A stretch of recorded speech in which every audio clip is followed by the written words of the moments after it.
My name is Hussain Javed and you are watching my channel Education Vessel. We are discussing trigonometry. Today we have new topic of trigonometry, that is how to find the angle between the hands of the clock. Okay, now look at the question. What is the angle between hands of the clock at 6 o'clock? Okay, here's the clock. Clock has two needles, basically the small needle and the big needle. The small needle is at the 6 and big needle is at the 12. It means that there is 6 o'clock on the clock. Okay, now first of all you have to know that how many degrees a clock has. A clock is in the circular shape. That is why it has total 360 degrees. Okay, it has total 360 degrees. And now look at the numbers. There are numbers from 1 to 12. It means that clock is divided into 12 equal parts. First of all, you have to find the angle of one part.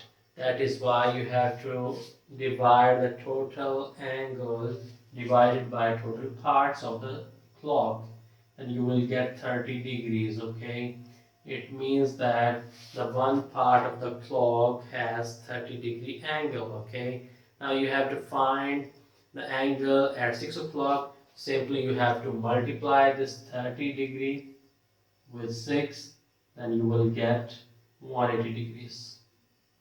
For example, there is 5 o'clock at the clock. Okay, for example, 5 o'clock, 5 o'clock at the clock. Now you have to find the angle of it. It is very simple because you have the one part angle of the one part. That is why you have to simply multiply it with 5, then you will get 150 degrees.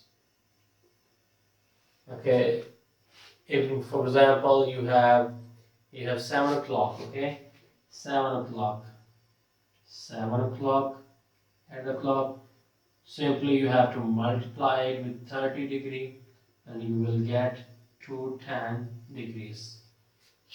Okay, today lecture is over. If you have any question, you can ask me question in the comment box or send me an email that is mentioned in the description.